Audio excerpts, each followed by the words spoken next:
ছয় নাম্বার কি আছে আমাদের সাজেশনের, যে এক্স বিলংস টু এন, মানে আগের মতোই, যে এটা কি ন্যাচারাল বা স্বাভাবিক সংখ্যা 1 থেকে ইনফিনিটি পর্যন্ত। বলছে কি এক্স কিউব স্মলার দেন 100, তার মানে এক্স এর মান তুমি যেটা ধরবে সেটার উপর কিউব করলে সেই মানটা 100 তুলনায় ছোট হতে হবে। তো দেখো তাহলে আমি ধরি যে যদি এক্স ইকুয়াল 1 হয়, তবে আমাদের শর্তটা কি ছিল, এক্স এর উপরে কিউব, এবং একই সাথে কি হতে হবে, সেটা এক্স স্কোয়ার করলে 4 এর তুলনায় বড় হতে হবে।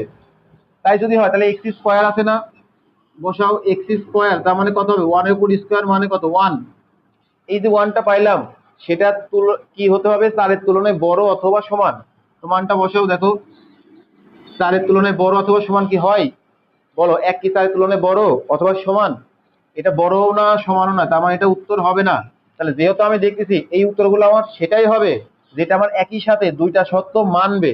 তো যেহেতু দেখতে পাচ্ছি এই সত্যটা মানে না, তাহলে পরেরটা আমার ক্যালকুলেশন করার দরকারই নাই। এবার আসো এক্স এর মান যদি আমি পরেরটা বসাই, কত 2, এক্স এর মান 2 যদি বসাই, তখন কি হবে, এক্স স্কোয়ার মানে কত, 2 এর উপর স্কোয়ার মানে কত 4। এখন বলো 4 কি 4 এর তুলনায় বড় না, তবে 4 দেখো 4 কিন্তু সমান, তার মানে এটা আমার হবে। এই সত্যটা আমার মানতেছে, তাহলে একই সাথে আমার কি সত্য মানতে হবে, এই সত্যটা। তাহলে এখন লেখো যে এবং কি আছে আরেকটা সত্য, এক্স কিউব মানে কত, 2 এর উপরে কিউব, সেটা কি হবে, সেটা হচ্ছে 8 হবে। সেটা কি বলছে, এক্স কিউবের মানটা 100 তুলনায় ছোট।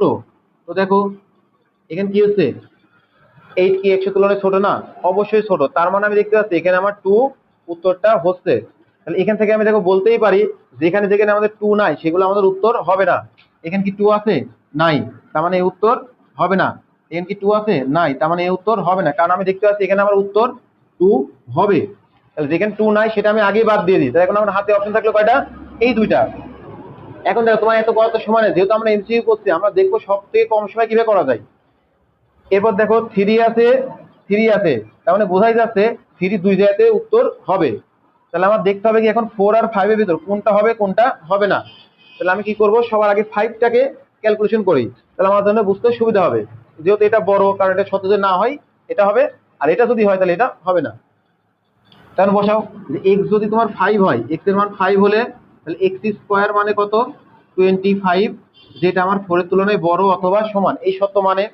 এখন কিউবের সূত্র বসাও, যদি আমি এক্স কিউব বসাইতাম তার মানে কত, 5 এর উপরে কিউব, অর্থাৎ এই মানটা কত আসতো, সেটা তোমার আসতো হচ্ছে 125। এখন দেখো 125 এটা কি 100 তুলনায় ছোট হবে কোনোদিন, ছোট হবে না। তার মানে আমার এই উত্তরটাও হবে না, তাহলে যেখানে 5 আছে সেটা উত্তর হবে না, তাহলে উত্তর হবে কোনটা,